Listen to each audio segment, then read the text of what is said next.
మీరు ఎప్పుడైనా వేడెక్కిన చర్చలో పాల్గొన్నారా? అందరూ ఒకరిపై ఒకరు మాట్లాడుతుండగా గదిలో అత్యంత ముఖ్యమైన వ్యక్తి మాట్లాడటం ప్రారంభిస్తే అది యోబు గ్రంథం 38వ అధ్యాయంలో జరుగుతుంది. యోబు మరియు అతని స్నేహితుల మధ్య జరిగిన అన్ని వాదోపవాదాల తర్వాత దేవుడు సంభాషణలో ప్రవేశిస్తాడు.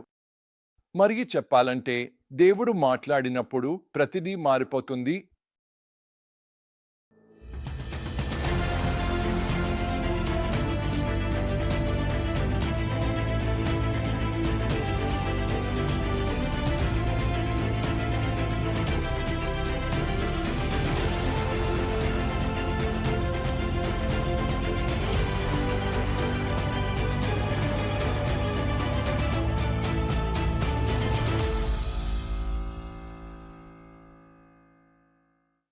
ఇది యోబు కథ యొక్క నాటకీయ ముగింపు మరియు మనం చూసిన అత్యంత లోతైన సత్యాలను ఇది కలిగి ఉంది.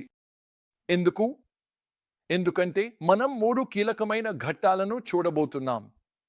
దేవుడు మాట్లాడతాడు, యోబు వింటాడు, దేవుడు అతన్ని పునరుద్ధరిస్తాడు. చల్లగా చూద్దాం. దేవుడు మాట్లాడుతాడు, అతను జోబు యొక్క ప్రశ్నలకు సమాధానం ఇవ్వడు. ఆయన తన ప్రశ్నలను కూడా అడుగుతాడు. దేవుడు యోబును 38:4లో ప్రశ్నించాడు, నేను భూమి పునాది వేసినప్పుడు నీవు ఎక్కడ ఉన్నావు? ఆయన సముద్రం, ఉదయం వెలుగు, మేఘాలు, నక్షత్ర సమూహాల గురించి కూడా ప్రశ్నించాడు. ఇది దేవుడు యోబుకు మరియు మనకు సృష్టి యొక్క ఒక వీక్షణాన్ని చూపిస్తున్నట్లుగా ఉంది, మనకు ఆయన శక్తి మరియు జ్ఞానాన్ని గుర్తు చేస్తూ. ఇప్పుడు విషయం, దేవుడు యోబును చిన్నవాడిగా భావించమని ప్రయత్నించడం కాదు. ఆయన యోబుకు పెద్ద దృశ్యాన్ని చూపించడానికి సహాయపడుతున్నాడు. దృష్టికోణం పరిమితమైనదే కాని దేవుడు అన్నింటినీ చూస్తాడు.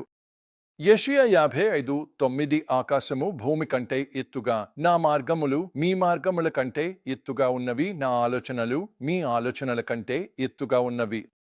తర్వాత మనం యోబు ప్రతిస్పందనను చూస్తాము. ఇది సరళతలో అద్భుతంగా ఉంటుంది. యోబు చెబుతున్నాడు, నేను నా చేతిని నా నోటిపై ఉంచుతున్నాను. యోబు 44 మాట్లాడే సమయం కాదని, వినాశన సమయమని అతను గ్రహించాడు. తెలుసా, కొన్నిసార్లు మనం చేయగలిగిన అత్యంత జ్ఞానపూర్వకమైన పని నిశ్శబ్దంగా ఉండి దేవుని సత్యాన్ని మన హృదయంలో అంగీకరించడమే.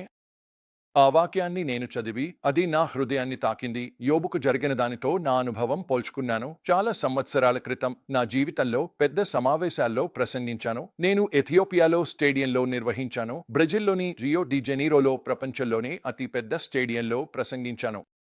కానీ నేను నా స్వరాన్ని కోల్పోయాను.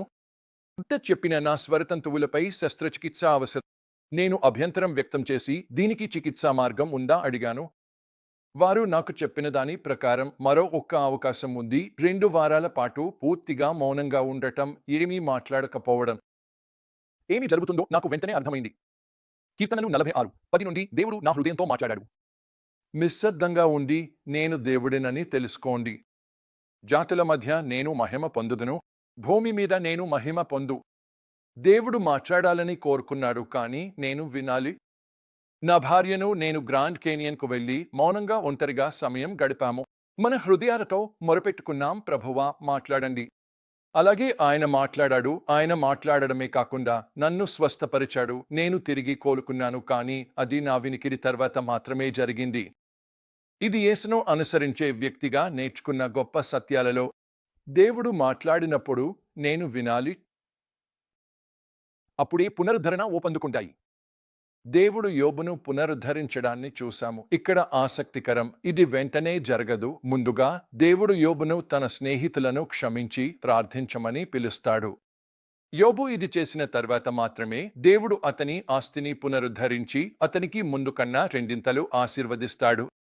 క్షమించటం ఎప్పుడూ పునరుజ్జీవాన్ని వెంటాడుతుంది. కాబట్టి యోబు దేవునితో కలిసిన అనుభవం నుండి మనం ఏమి నేర్చుకోవచ్చు? దేవుని మార్గాలు మన అర్థానికి మించి ఉంటాయి.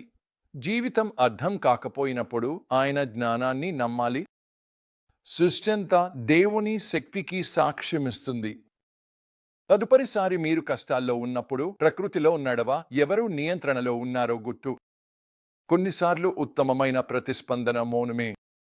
దేవుని స్వరాన్ని వినడం నేర్చుకోండి. దేవునితో నిజమైన సమాగమాలు వినయానికి, పశ్చాత్తాపానికి నడిపిస్తాయి. మనము మారకపోతే మనము నిజంగా దేవునిని కలవలేదని అర్థం. క్షమించటం పునరుద్ధరణలో కీలకమైన భాగం. మనం దేవుని ఆశీర్వాదాలను ఆశించలేము, మనం కడుపులో కసిని పట్టుకుని ఉంటే. దేవుని పునరుద్ధరణ మనం కోల్పోయిన దానికంటే ఎక్కువగా ఉంటుంది.